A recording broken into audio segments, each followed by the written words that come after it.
Hoy continuamos con nuestra primera aproximación a la guerra en Ucrania y a sus dimensiones globales. La propaganda de guerra de ambos bandos oculta la violencia que la dinámica bélica ejerce sobre las poblaciones civiles. Como en todas las guerras modernas, coloniales, civiles o entre naciones europeas, la guerra significa que la población civil, los pueblos y ciudades, son objeto y escenario de la guerra.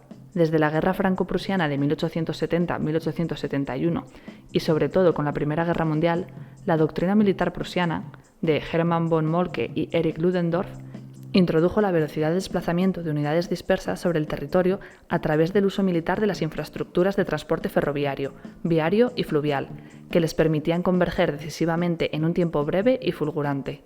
De esta manera, el territorio de campos y ciudades se convierte en activo estratégico fundamental.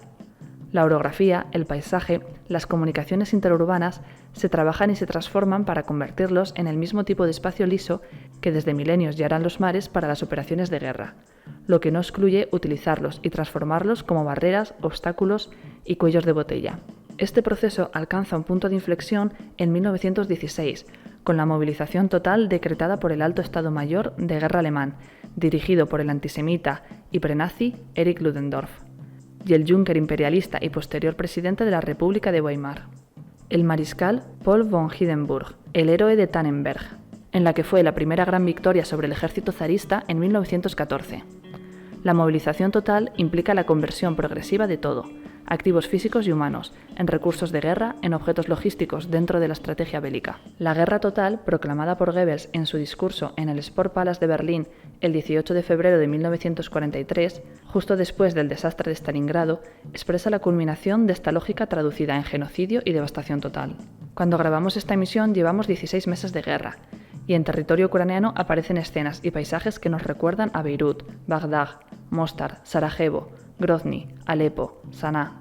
Ciudades, pueblos y paisajes devastados, Bucha, Bakhmut, Mariupol, Zaporizhia, y matanzas de civiles por proyectiles o ejecuciones, violaciones y torturas para goce de la soldadesca, destrucción de infraestructuras urbanas, polución incontrolada pero deliberada de acuíferos, bosques y terrenos agrícolas. Hoy queremos centrarnos en las resistencias de las poblaciones a la acción devastadora de la guerra, a su fascismo siempre presente o posible en el conflicto ucraniano.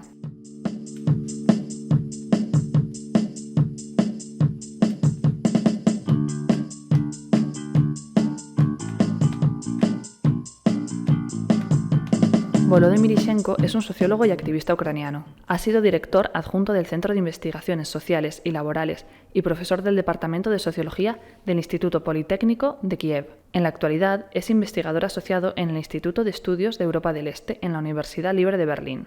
Está especializado en movimientos sociales, nacionalismo y la extrema derecha. Can you explain to us what do you mean by deficient revolutions while addressing the Ukrainian protests and revolts of 91, 2004, and 2014, and how have they affected the political developments in Ukraine? So the deficient revolutions is actually not just a Ukrainian phenomenon, but we believe it's much more global and universal phenomenon of the recent decades, and it concerns the problem of the lack of revolutionary transformations after the revolutionary overthrow of the governments that so we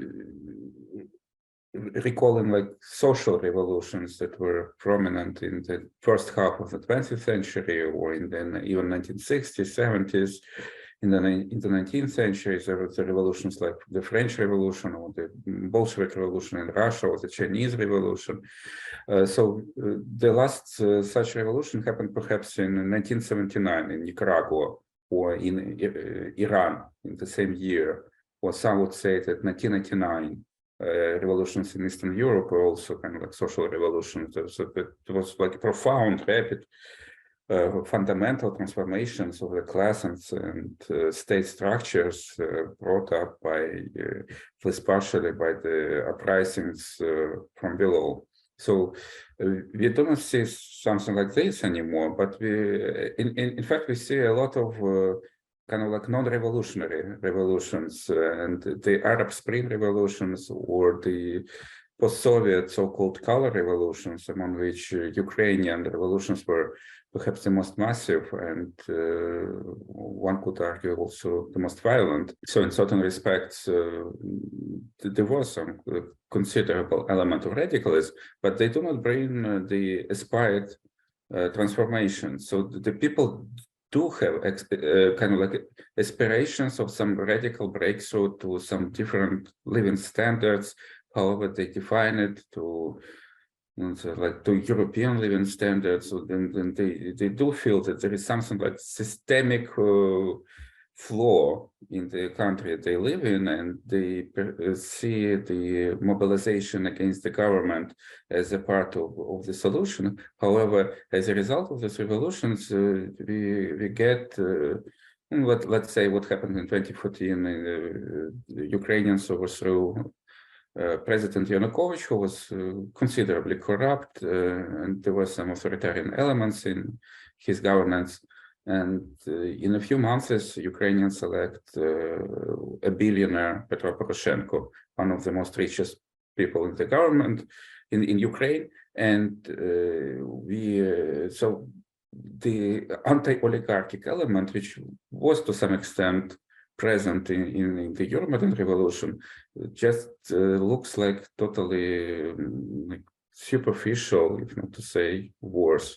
And the problem is why these contemporary revolutions are deficient in their outcomes lies particularly in the way they are structured and ideologically articulated. So these are indeed the massive mobilizations which use some violent or usually non-violent revolutionary repertoire, but at the same time they have only very loosely articulated claims. Usually the people are united only about one claim: get rid of a president or a dictator, and not so much beyond that. So the revolution unites very different groups, but they are not articulating their specific claims. So workers do participate in the revolutions, and students do participate in the revolution, and other groups in the society participate in the revolution, but they do not articulate their claims as workers' claims, as student claims, as claims of any others, like bounded social group.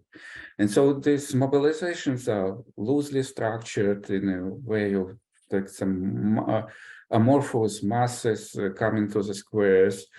And the leadership of those revolutions is very weak and dispersed. And that makes this revolution so easy to hijack by some minority political agents driving some very specific particular agenda, which does not represent the aspirations of the majorities who participate in the revolution or have any aspirations about the outcomes. And in the end, these contemporary revolutions, they address some fundamental crisis of political representation. And that's why the people are mobilizing to protest actions. But at the same time, given legitimacy to the political agents that do not represent the majorities, the revolutions reproduce the crisis of the representation, may even intensify it, because the expectations and aspirations are obviously higher after this overthrow of the government, and the people do expect something more. So they do not think that they participated in some ordinary protest campaign or just some particular issue mobilization. They do feel that they did something big, but the outcomes are typically very disappointing. And that has a reflection on how the post-revolutionary politics develops. Since it is disputed, the relationship between the internal Ukrainian conflict, a real issue since the independence, do you think it is accurate to say that from 2014 in Ukraine, that Ukraine has been into a civil war with a strong both Russian and Western influence? And do you think that could that war have been possible without that interference? This is obviously a big discussion right now. And so from the start, the definition of the wars started in Donbass in 2014 as a civil war was heavily instrumentalized by Russia specifically to downplay their own participation in the war, at first in the form of supporting the separatist or irredentist rebels, but then with giving them more and more help, and then eventually basically replacing those two independent warlords by much more controllable figures. So the resulting states, Donetsk and Lugansk People's Republics, were quite obviously very close to something like puppet states, and that's why they were so easily annexed and actually also exploited in the 2022 invasion. On the other hand, if you abstract from how the label of the civil war have been instrumentalized by Russia and then contested by quite a dominant segment in Ukrainian civil society that were emphasizing that this is not a civil war, that this is a war with Russia, and in this way denying any agency to those separatists in Donbass or in some quite influential public in the West as well. Actually the academics who started the war, very many of them, and it was also noteworthy that those people who actually studied civil wars in other places, they recognized many similar features in what was happening in Ukraine, and so because they did have some comparative framework. And they would not just agree that the fact that Russia is heavily involved in the war just simply denies any civil war features. So that because it's not simply that perhaps the overwhelming majority of the civil wars were fought with this or at least some international support. And in some cases, that support was just decisive on the battlefield. And the Spanish Civil War would be one of the prominent examples, obviously, with involvement of Germany and Italy on the side of Franco. And but even some of these wars that we do seriously designated civil wars, for example, in Cyprus, they wouldn't start without the foreign power intervention. In case of Cyprus, without Turkey, for example. The issue of the international interference in the civil wars is just almost universal.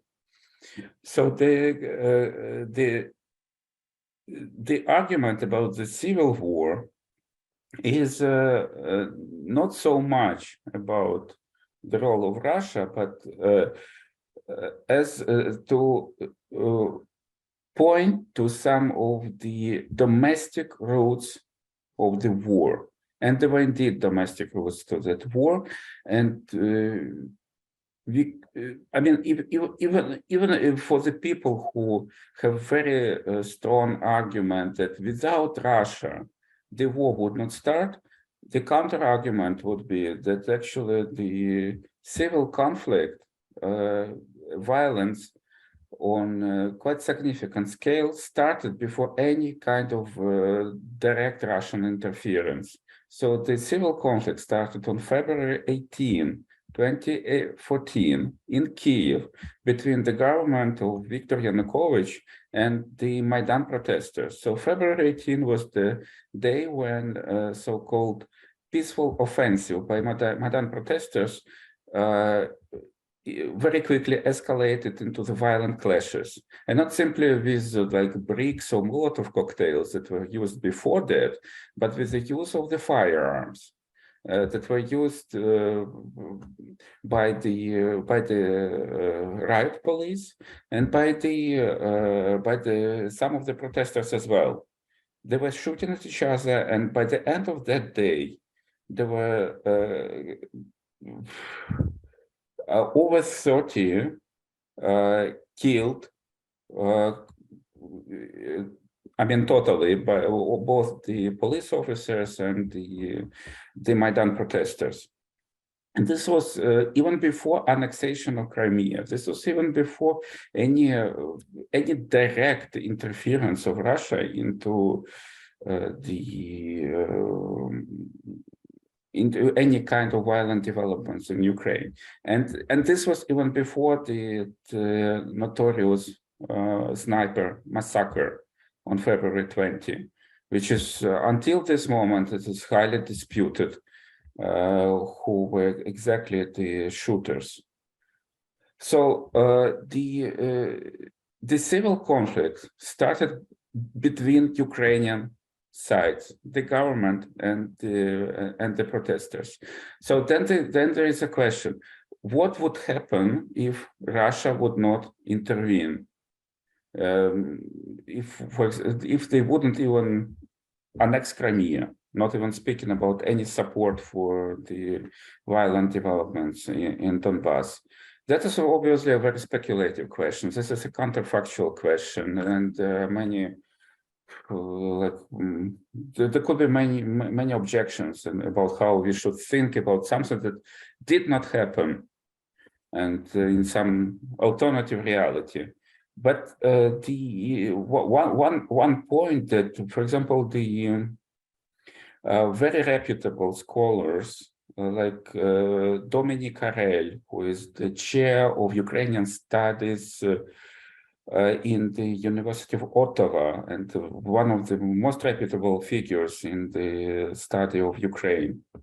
And also Jesse Driscoll, who is one of the very known scholars of the civil wars. His book was on Georgia and Tajikistan. So he's a specialist in specifically civil war studies. So their argument was that actually in 2014, it was not simply a choice between war and peace. So unless Russia did not intervene, there would be just peace in Ukraine, because the violence could develop in various ways, in various scenarios. And Russian intervention made the war a conventional war, a war between standing armies.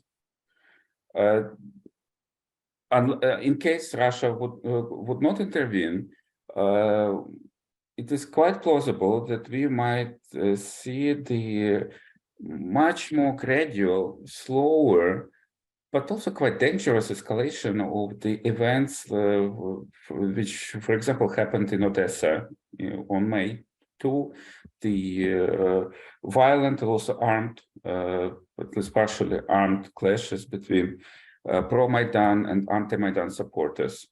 And consider that Crimea would be in Ukraine. Let's say Russia is not doing anything, and Donbass would be within control of Ukraine. Russia is not doing anything, and so those clashes, like in Odessa, might have happened in other cities of Ukraine, let's say in Sevastopol or in Donetsk or in Lugansk, and the gradual escalation of violence could have led to the perhaps not that intense scale that a way how Donbass war proceeded in our reality, but that would still be quite a significant and dangerous violent escalation. Yeah, you say this counterfactual. So nobody would never know what would have happened, but I think it's helpful to understand what is happening now. For instance, now the narrative of the Russian or Kremlin narrative of Ukraine as Mala Rossiya is one of the narrative forces that nurtures an imperialist justification of the invasion by the Kremlin. And it has been, I would say, rightly, from the historiographical point of view, contrasted by many actors and scholars. But on the other hand, you've just published a piece in the New Left Review about the so-called decolonial approach to the Ukrainian resistance to the invasion.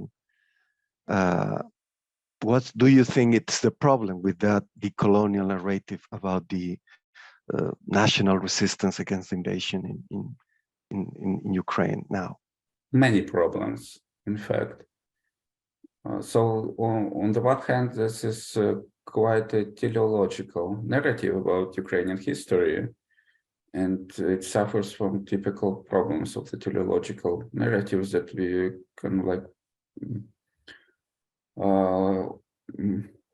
impose some goal to some very much more messy, much more contradictory process, and to rewrite the history in a way as it's supposed to solve this goal. So the whole history of relations between Ukrainians and Russians was starting at least since the 17th century, when the Ukrainian Cossacks entered an alliance with the Russian Tsar, and gradually the Russians deprived autonomy from the Ukrainian Cossack governance. It would be seen as a process of colonization, but at the same time of the resistance to the colonial oppression by Ukrainians, which would downplay and ignore or peripheralize the massive involvement of Ukrainians into the construction of the Russian Empire, the contribution to also to basically to the Russian imperial conquests and to the Russian settlers' colonization of the Far East, of Siberia, or of the Central Asia, where Ukrainians were massively participating. And then again, that would be very specific and I would say very narrow view of the Soviet history, which was a break in the way how Ukrainian-Russian relations were constructed, and the contributions of the Ukrainians to the fight against the Nazi Germany, or to the space exploration, or to the culture, to the art, to the science. Would be just quite questionable how even to analyze it from this perspective, and as well as the massive industrialization of the Ukraine during the 20th century, the vertical mobility for big groups of the Ukrainian Soviet Republic. So I mean, there are too many contradictions and too many uneasy parts of that history that the decolonization narrative would just dismiss or ignore or misinterpret and so on. So that's a problem of teleologies. It very easily turns into ideologies that it's supposed to solve the current moment, and the same history could be written in a very different way in the let's say in future, in 30 years. We could just imagine how the history of, for example, of the Second World War for Ukrainians was rewritten as a result of the Russian invasion now. So basically the war against Nazis, where Ukrainians were fighting, the overwhelming majority of Ukrainians were fighting on the side of the Red Army. Now, quite many people in the Ukrainian public sphere would just say that it was almost like the fight against two similar forces, Nazis and communists, that were both genocidal against Ukrainians, and quite many would even say that I mean, could it be even better if Nazi Germany would win against the Soviet Union? So to just imagine how the same historical events could be just reinterpreted to the opposite in the course of not centuries but decades. So and then there are problems, of course, that the decolonization right now is very much limited to the symbolic sphere. So unlike the decolonization which was happening in the 1960s, 1970s, and which was actually the most massive wave of decolonization connected to the collapse of the European colonial empires, then it was not simply the idea that we are getting rid of French or English or Portuguese, but it was also that the new states were supposed to be different kind of states. They were supposed to be built developmental states. They were supposed to overcome the deficiencies of the colonial economies. They were supposed to be based on a robust public sector. The idea was to proceed with the import substitution, to diversify the economies, to build stronger economies. So, and in many places it didn't work. Usually it was an exception rather than the rule when it actually was a successful strategy. But nevertheless, that impact, it did have very significant influence on the way how the post-colonial economies and the states developed. And now we see like almost the opposite. So the decolonization is narrowed to the symbolic sphere, where the main idea is to get rid of anything connected to Russia in culture, in public space, in education. But at the same time, the Ukrainian economic policies, even during the war, despite the objective demands during the war, where usually the state is supposed to centralize the economy, to take commanding heights, to proceed with nationalization, to concentrate the resources, increase taxes, to fund the war. Ukrainian government is kind of like tending to proceed usually into opposite directions. So just the news from the day before yesterday that Ukraine is planning to privatize some of the biggest state industries and sell it basically to the foreign investors. Or the tax reform that is very seriously discussed by the government to decrease all the taxes to 10%, flat rate, 10% on income tax and corporate tax and everything.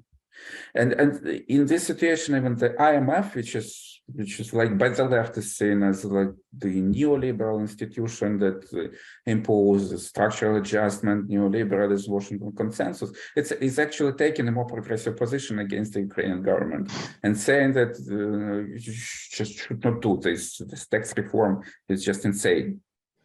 And so and this is a paradox. So some people call it like war anarchism or war neoliberalism,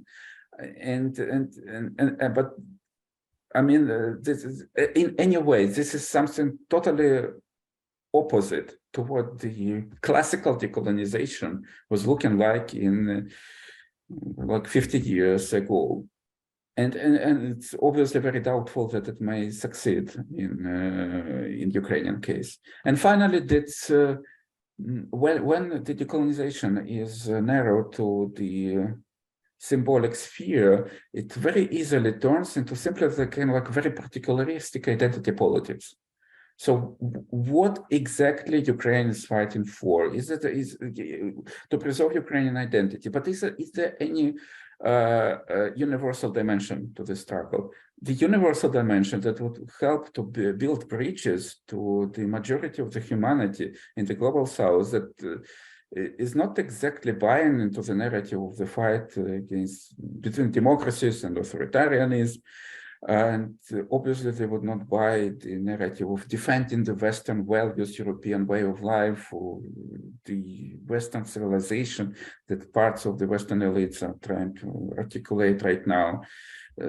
I mean, the Western civilization for them was oppressive, and this is actually something that Ukraine is I mean, obviously I can explain that these things would just be incompatible with the very anti-communist nation-building project that like is dominant right now in Ukraine. But it's also just obvious, some very obvious missed opportunities to build bridges to like Vietnamese, to whom actually many Ukrainian specialists helped during their war against the United States as part of the Soviet help. Ukrainians were helping the Vietnamese people. The Ukrainians were helping Cubans. Ukrainians were helping African countries in their decolonization fight. But yeah, those Ukrainians were Soviets. Those Ukrainians were communists. And in order to claim this, you need to claim the Soviet history as part of Ukrainian history, as part of our, where we were not an oppressed people, but we were part of a progressive movement which was trying to bring some universal emancipation to the majority of the humanity. We could just say that, okay, it didn't work, but after the fact that it didn't work, what better thing we could come up? Yeah, and it does have a very direct impact on how Ukrainian war is perceived by very many people in the world. When Ukraine simply does not try to use very obvious resources for the global solidarity.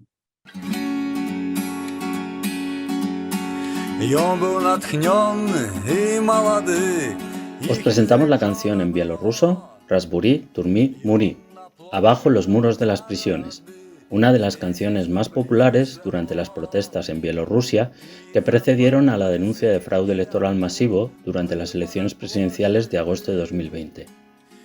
Esta canción en bielorruso es a su vez una versión de la canción polaca Muri, himno oficioso de las resistencias populares al gobierno de Jaruzelski durante los años 80, que, como enseguida os daréis cuenta, es a su vez una versión de la famosa canción La Estaca, de LUCHAR. Estas protestas, que denunciaron un fraude electoral masivo en Bielorrusia, finalizaron con la entrada al país de tropas del ejército ruso. Ejército que actualmente utiliza a Bielorrusia como una base en sus operaciones militares en su invasión de Ucrania. Ведали слово на памяти спел, несли по улицах так, что кровь кипела и гнев кипел, и сердце стукали в такт. Били 100 000 долоняў ритм, ворога убил наповал, и шли на муры во всем свете старым, а ён усё граў и спяваў. Разбуры, турмы, буры, прагнеш свободы до горы, а морковка рухне, рухне, рухне и поховает свет старый. Разбуры, турмы, буры, прагнеш свободы до горы, а морковка рухне, рухне, рухне и поховает свет старый. По всей Беларуси поднялся народ, свободу свою отстоять. Адзіною метою знявся наш дух, темру святлом разгонять. Браты, офицеры, мы один народ, мы разом живем на землі. Зробите сумленный выбор свой, не хочем мы этой войны. Прочнитесь, сябры, мы до правды идем, імкнемся до счастья своего. І мара народа в країні життя, просто каб добре було. Моцний грукат нестомлених рук, роди ідуть і ідуть. Ми, білоруси,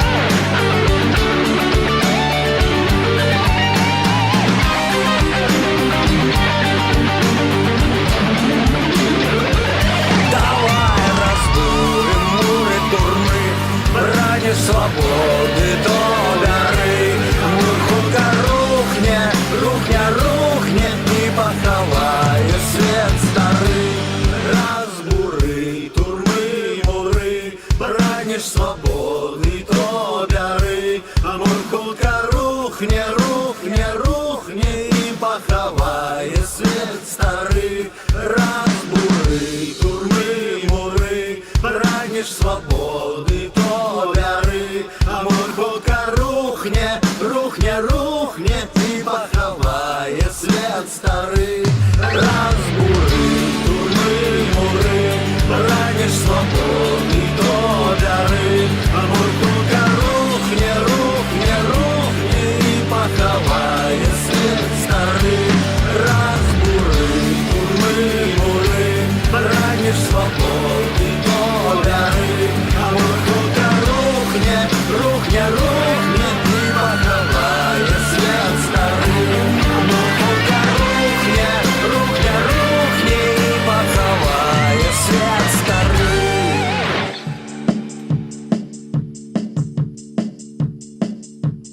Dmitry Bolovikov es originario de Baskorkostán, cerca de la frontera con Kazajistán, y vivía en San Petersburgo. Es uno de los cientos de miles de personas rusas que decidieron abandonar el país. Se calcula que van por 700.000. Lo hicieron antes del cierre de las fronteras. Hola, ¿cómo estás, Dmitry? Hola, muy bien, gracias. La primera pregunta que te quiero hacer es ¿cuándo te fuiste de Rusia? ¿Cuánto te costó? ¿Y cuántas personas sabes que están en tu misma situación? Okay, it was just after the mobilization in Russia started. And as you said before, I believe the thousands of Russians. I can say, and I believe that nobody can say how much exactly people left, because nobody registered themselves as immigrants or something, but I believe we could talk about the thousands of, hundreds of thousands of people, yeah. And well, for me, the trip wasn't really expensive because I was preparing since the war started. I got this visa that we need to visit Europe. I saved this a little bit of money, and so the trip, the flights, the trains, the buses, everything was almost 1,000 euros. And if we can relate to pre-war prices, for example, the direct flight from Ufa, from Bashkortostan to Barcelona, it was 100 euros, and now I spend like 1,000. But I can tell you that mostly people, they spend much more. Dmitry, ¿cuál es la situación legal de los objetores de conciencia, desertores en Rusia? ¿Y cuántos sabes o qué conocimiento tienes de cuántas personas hay que han hecho objeción de conciencia o han desertado? Okay, so the thing is that even now we have a legal way to refuse if you have to go to the army, but you don't want.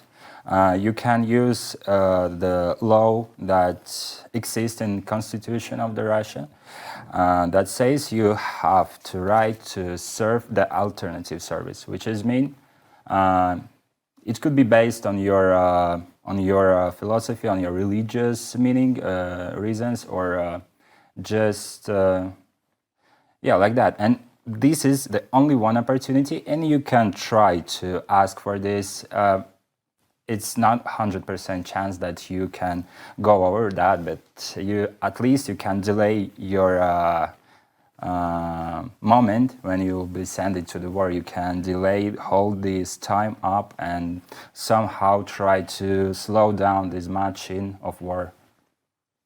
But again, about the statistic, about how many people, well, I can tell you that these people, there exist, but it's also difficult to answer because the regime of Putin works like that. If you really don't want to go to the war, you can just leave the country, for example, like I did. You have an option, or you staying there, and or if you disagree or you don't support that, you don't want to go to military, and if you just have an option, go away, and that's it, you're okay. So this is the option. And mostly people choose the second option because in legal way it's very difficult to fight with this huge machine. ¿A qué castigos se enfrentan quienes desertan de las unidades militares? ¿Tienes conocimiento de que es un fenómeno en auge? Ha habido noticias de ejecuciones de desertores por parte de las unidades paramilitares. ¿Qué sabes de esta situación? Yeah, that's, well, the most popular, most well-known situation about the Yevgeny Nuzhin, who was executed by Wagner Group. Well, it seems really tough, let's say that, but again, if we look on the statistic, on official statistic, and well, obviously it's secret information, but you still have in Russia the public decision of the courts, and you can search for this. And for example, the journalists, they made a research, and it went out that since the mobilization started and until this very moment, we have something like 500 of cases when people left their military service points or refuses to follow the orders of the lieutenants, generals, etc. So, 500 cases, is it much or not? For hundreds of thousands militaries, I don't know. Everybody could say for own, but I don't sure. So that's the official information. But again, mostly it's secret. So we will learn about that, but I believe only after the war ended. Dimitri, ¿tienes noticia de cómo ha crecido el sentimiento antimilitarista contra la guerra en Rusia? Y según tu opinión y tu experiencia, ¿qué crees que haría falta para que ese sentimiento y ese rechazo fuera masivo? Okay, so obviously that when the war started and when it's last some time, obviously the support of the war raises up.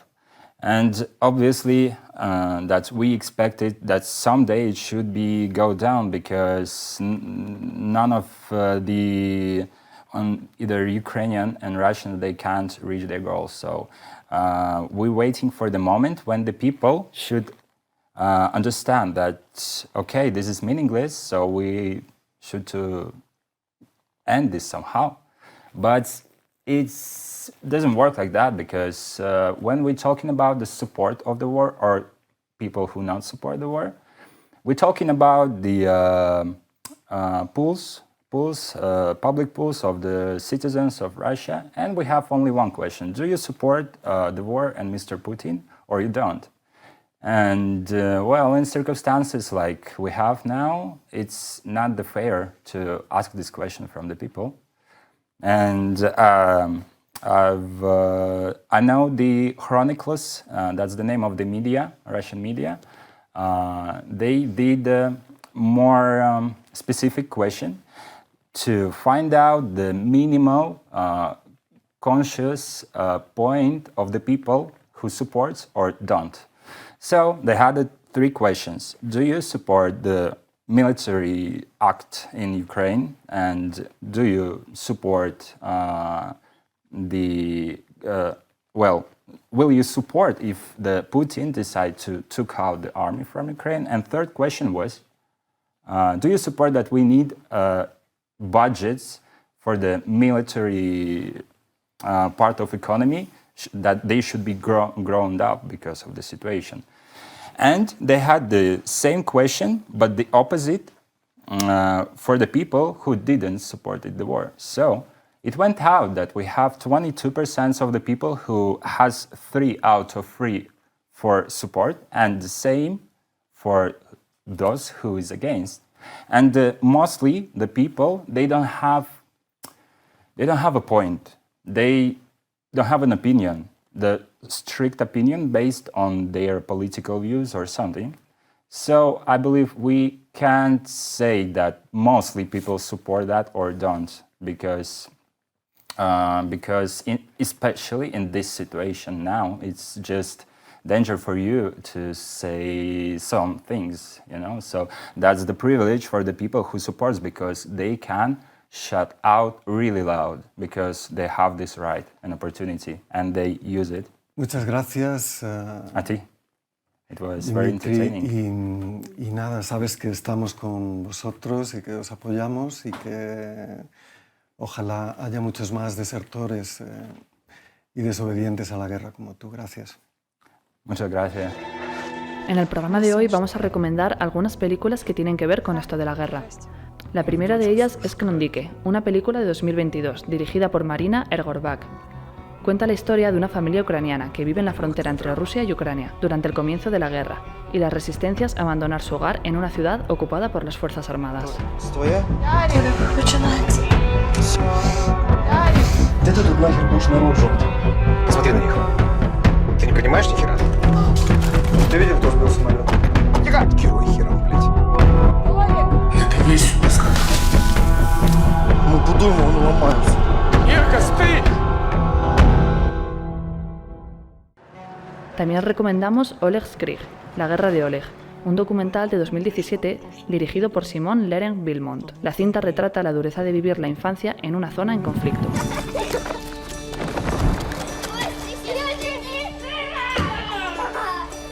Когда стреляют, мне очень тебя не хватает.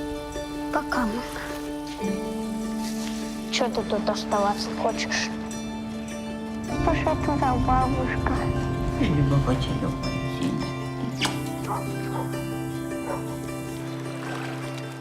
También de Simon Leren-Vilmont recomendamos A House Made of Splinters, una casa hecha de astillas, un documental de 2022 que sigue a 3 niños ucranianos que, en una zona empobrecida por la guerra, esperan la resolución de su custodia en un refugio para menores.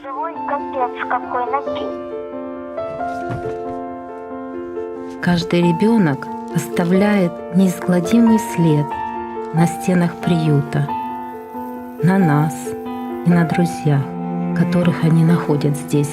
Что?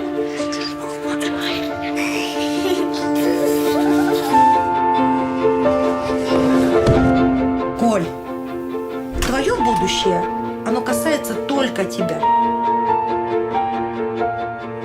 Жизнь здесь всегда была тяжелой, но война сделала все еще хуже.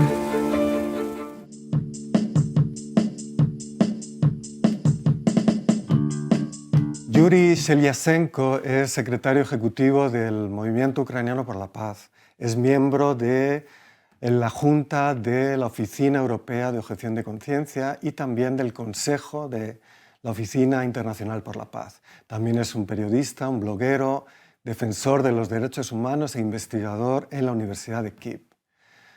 Welcome, Yuri. Thank you for giving us this interview. Thank you for having me. First question, Yuri.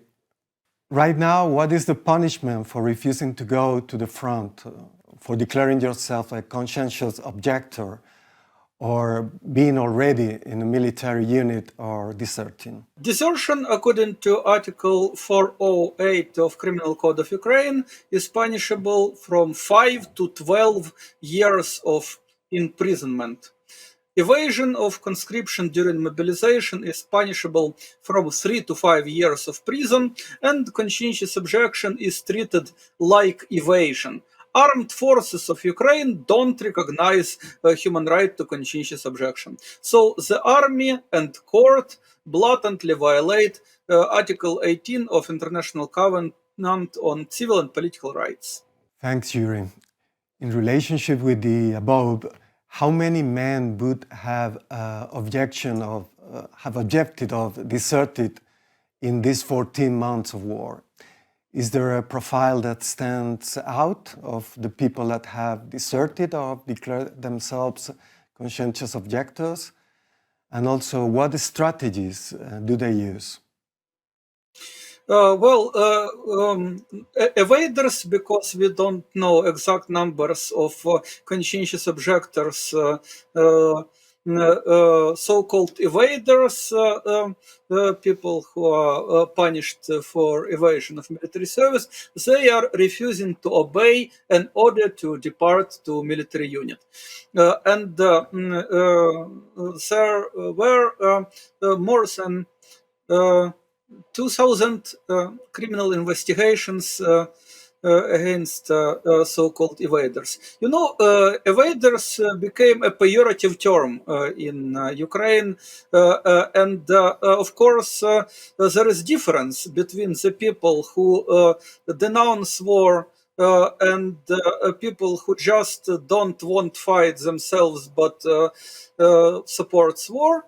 Of course, talking about conscientious objectors, there are people who indeed have high moral, high ethical ground, or like me, understand scientific approach to peace and conflict management, and understand that there are better ways than continue mass murder.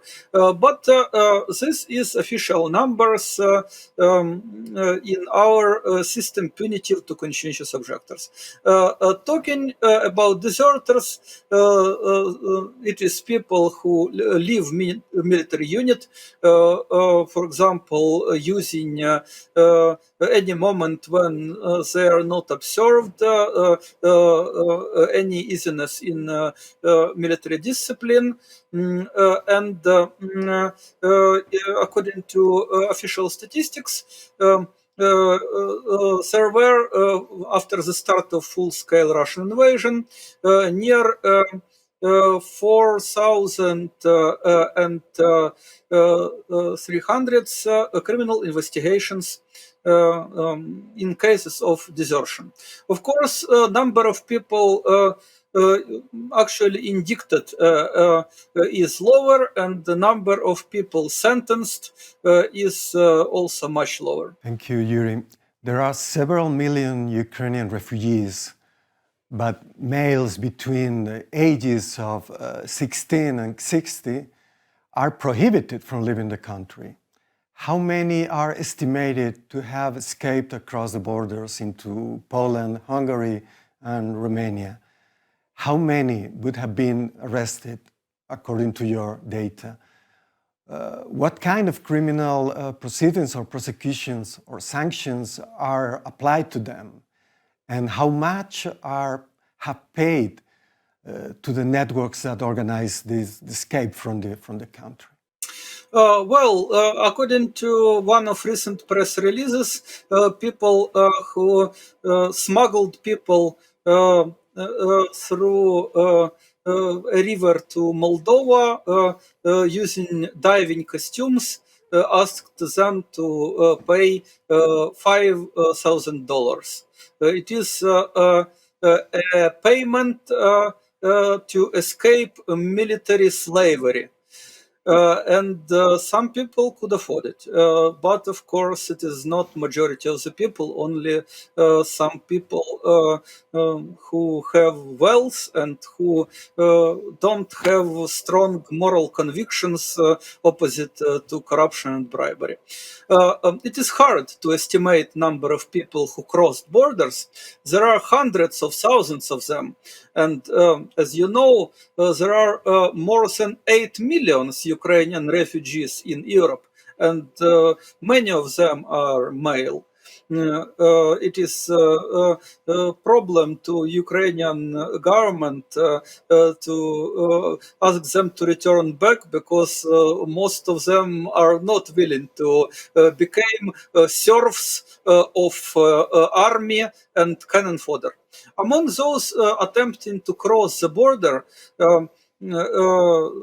15,000 were stopped. It is official number of the State Border Guard of Ukraine. Many of them transported against their will to military recruitment offices. Attempt to cross the border is an administrative offense, according to Article 204 1 of Code on Administrative Offenses, it is illegal attempt to leave the country is punishable by a fine from 3,400 to 8,500 Ukrainian hryvnias. It is like from 100 to $200, or administrative arrest up to 15 days. Smuggling of people across the border is a felony.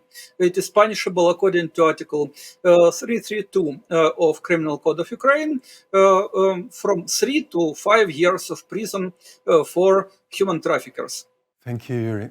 It seems that the Ukrainian army has increasing difficulties to continue with the recruitments.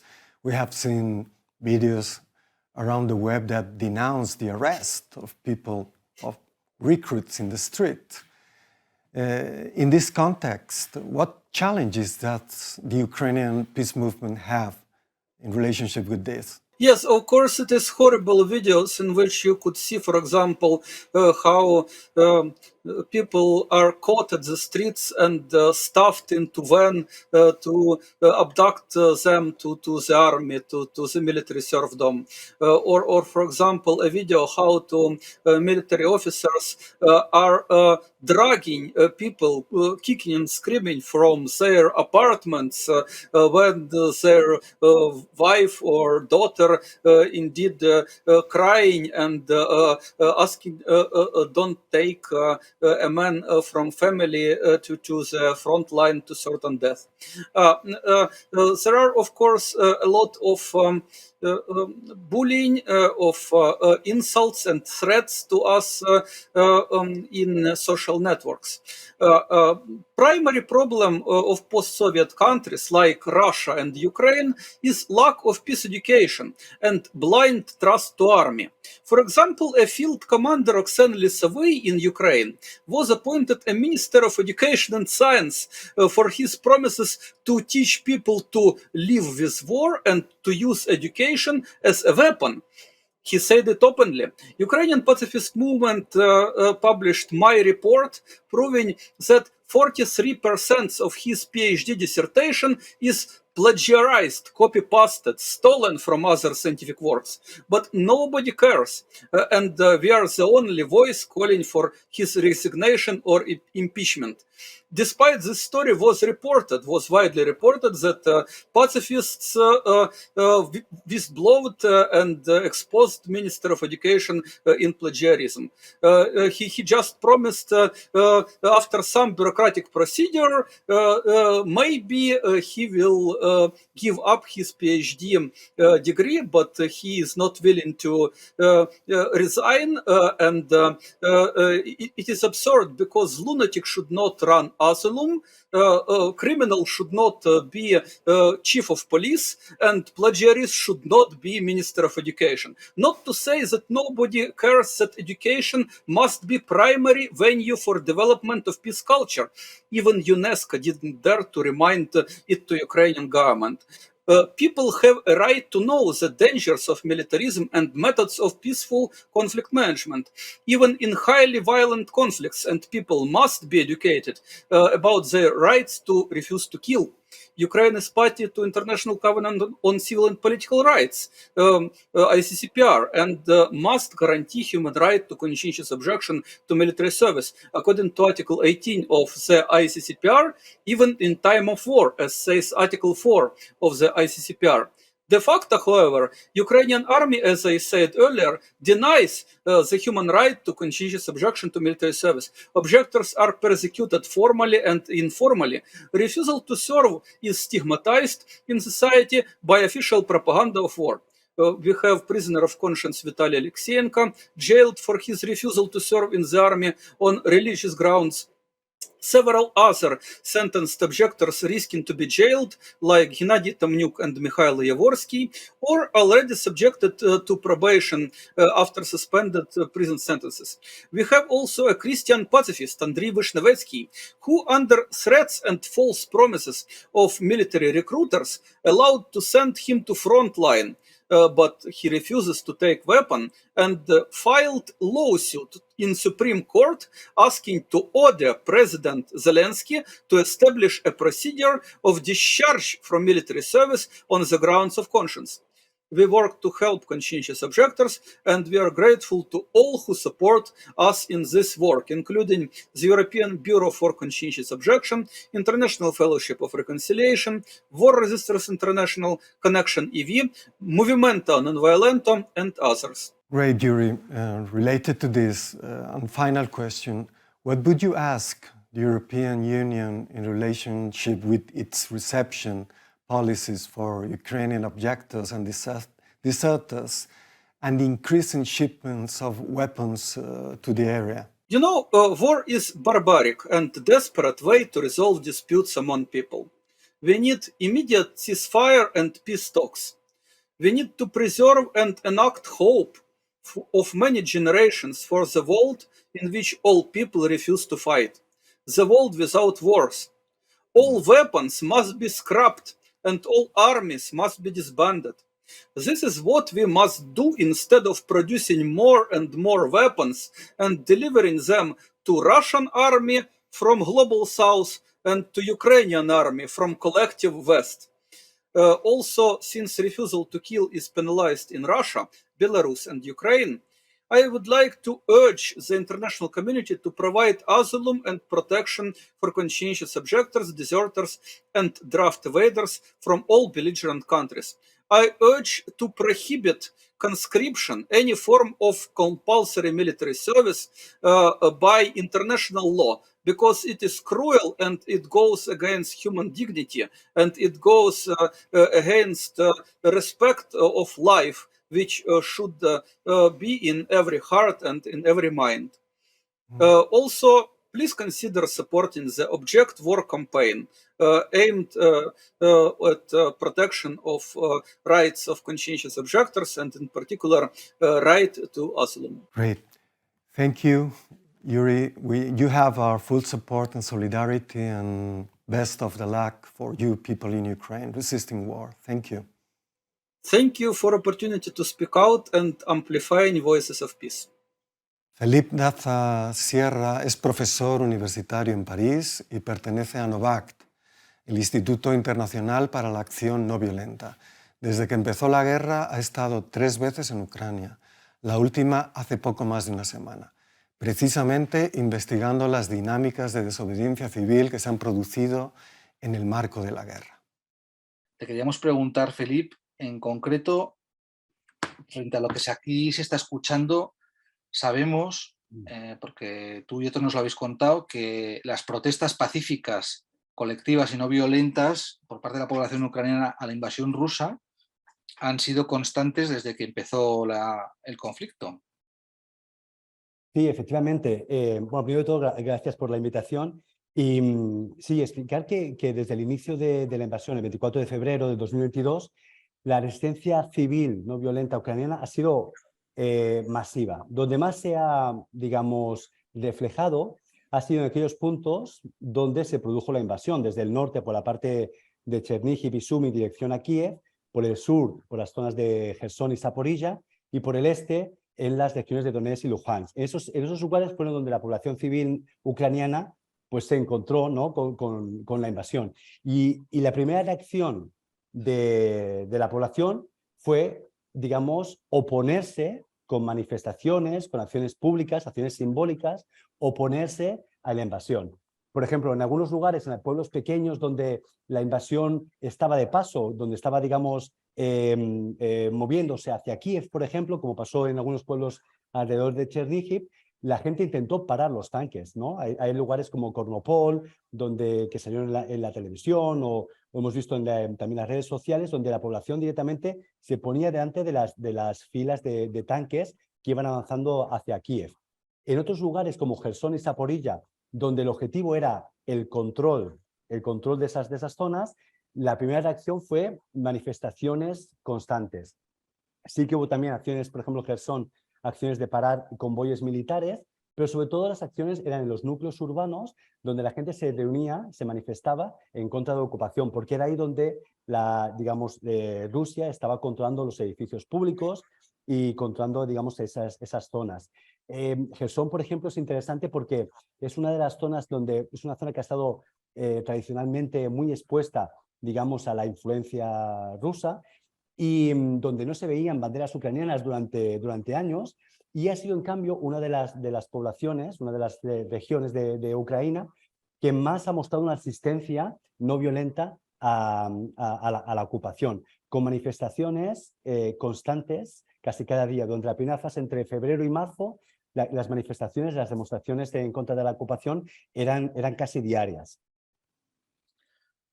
Además de toda esta dinámica de protestas, vamos a decir, civiles contra la guerra frente al esfuerzo bélico, vosotros habláis en vuestro informe, digamos, de todo un catálogo de iniciativas civiles, entre las que destacáis la no cooperación, pero también las actividades, digamos, de comunicación, ¿no? De pintadas, de folletos, junto con estas concentraciones.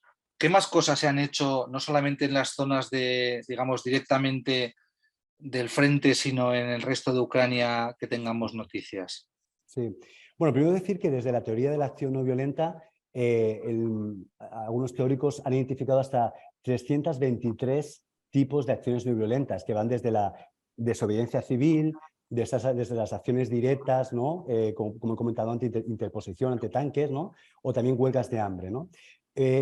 Nosotros hemos utilizado, digamos, una categorización de 3 grandes dimensiones, que son las acciones digamos, de comisión, es una acción, digamos, como básicamente de protesta, las acciones públicas, acciones de no cooperación, que son las acciones de omisión, y luego las acciones de intervención directa no violenta, que es cuando, por ejemplo, se crean gobiernos paralelos, ¿no? Cuando ante un sistema autoritario, pues la población se autoorganiza y crea un sistema paralelo para poder, digamos, dar respuesta a sus necesidades básicas, ¿no? Con este prisma hemos analizado las acciones, más de 235 acciones no violentas en Ucrania.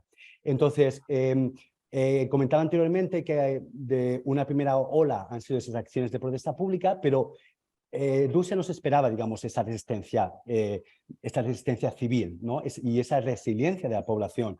Estos son los factores claves para entender, digamos, pues la liberación de Jersón, para entender la retirada en abril de las tropas rusas de Cherníhiv y Sumi, o, por ejemplo, digamos, otro tipo de batallas digamos, fracasos militares de Rusia durante el año 2022. Pero es cierto que digamos, cuando comienza esa acción no violenta, evidentemente el ejército ruso, digamos, reacciona, ¿no? Y comienza, digamos, a reprimir esas protestas públicas. Hay un momento en el cual la población comienza, digamos, a ser objetivo digamos, de esa represión, ¿no? Y vemos, por ejemplo, como en Jersón se trae policía rusa especializada en el control de masas. Y ahí, cuando aumenta la represión, la acción no violenta ucraniana reacciona y comenzamos a ver una acción más, digamos, invisible, lo que decimos la acción no violenta clandestina. En lugar de hacer acciones públicas, sobre todo en las zonas bajo ocupación como Zaporilla o Jersón, comenzamos a ver acciones, digamos, de escribir grafitis por la noche, de decir Jersón es una ciudad ucraniana, comenzar a atar lazos azules y amarillos en edificios públicos, retirada de banderas soviéticas y banderas rusas que se habían colgado en los edificios públicos, acciones que eran, digamos, que implicaban menos riesgos para la seguridad de la población, y esa acción invisible es también efectiva para mantener la moral alta. Y luego vemos una última fase que a partir ya de finales de abril, de cómo esa acción invisible comienza, digamos, la gente comienza a perder otra vez el miedo digamos, a los invasores rusos, y comienzan a haber acciones de no cooperación que fueron fundamentales para, por ejemplo, para evitar la organización de los pseudo-referéndums en diferentes ciudades de Zaporilla, como Melitopol o otros pueblos de la zona de Jersón. También hubo acciones de no cooperación del sector médico, sector educativo, que se negaban, por ejemplo, a enseñar a los niños y las niñas ucranianas bajo el sistema curricular ruso, ¿no? Por tanto, estas acciones de cooperación fueron fundamentales también para evitar, digamos, la institucionalización de un sistema administrativo ruso en las zonas de Gerson y Zaporilla. ¿Cuáles serían, ahora ya cambiando un poco de, digamos, el foco, tú dirías que, o vosotros diríais, las organizaciones que trabajáis sobre el terreno, que el apoyo al esfuerzo bélico, tanto ruso en Rusia como ucraniano en Ucrania, por parte de sus respectivas poblaciones civiles, después de 16 meses se mantiene? Habría que matizarlo. Evidentemente habrá un sector que sí, la propaganda hace mucho en ese sentido, pero ¿hay alguna clave que nos permita pensar con que hay corrientes, digamos, subterráneas, o que hay en parte por el agotamiento, por la fatiga de la guerra, en parte por los desacuerdos con las tragedias de la guerra? Mira, un año después de la primera fase de la guerra en el Donbass, se realizó una encuesta nacional en Ucrania donde se preguntaba a la población de qué forma resistirían una invasión rusa, ¿no? Más del 50% de la población respondió que defendería sus comunidades a través de la no violencia. A la misma pregunta, preguntando desde el punto de vista cómo defenderían el territorio, dijeron que responderían de forma violenta, con las armas. Claro, ahora ya en un momento en el que hay una gran escala bueno, ha habido digamos, una gran invasión por todo el país, además, pues muchas pérdidas de vidas humanas, ahí hay componentes emocionales que hay que tener muy en cuenta. La población ucraniana básicamente apoya la resistencia. Para ellos la resistencia es tanto la armada como la militar. Y vemos como que en muchos espacios hay una intersección entre ambas resistencias, ¿no? Una intersección entre la acción. Es complicado, ¿no? Oponerse, digamos, ver la posición de la población a la resistencia armada, porque para ellos es como una causa común. Estamos defendiendo a nuestro pueblo, a nuestras comunidades y a nuestro territorio. Entonces yo no siento que haya por ejemplo, una reducción del apoyo al ejército.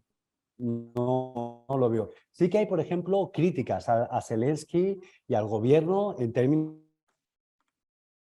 de decisiones militares o que se están tomando. Puede haber críticas en ese sentido, pero hay un apoyo, digamos, en general, más o menos mayoritario al apoyo al ejército, ¿no? Y como un actor más que se está enfrentando a la invasión.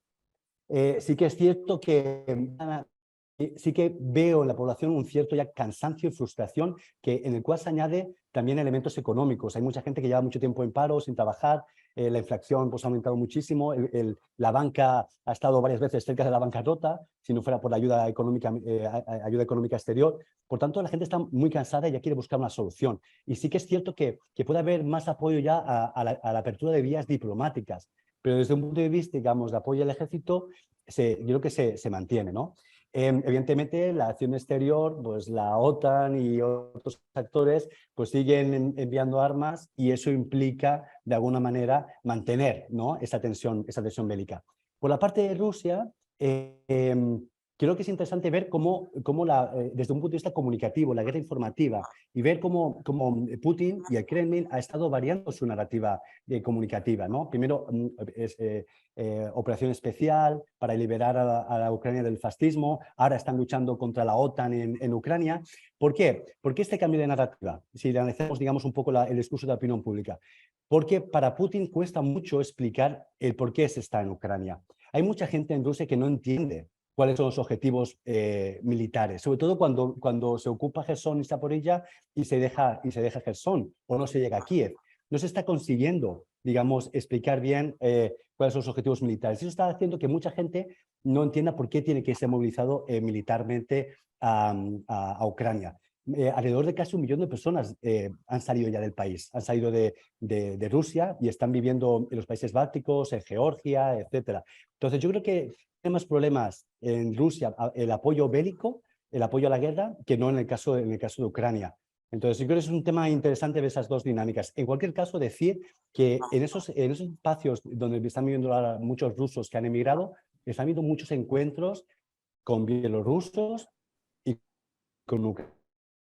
Ahora mismo me en Georgia y conozco, digamos, rusos y ucranianos que se están encontrando, están hablando, comparten una lengua, comparten un origen étnico, comparten religiones y esa es una oportunidad también de encuentro, discutir y de poder con espacios para poder, digamos, transformar, digamos, políticamente Europa y el este de Europa.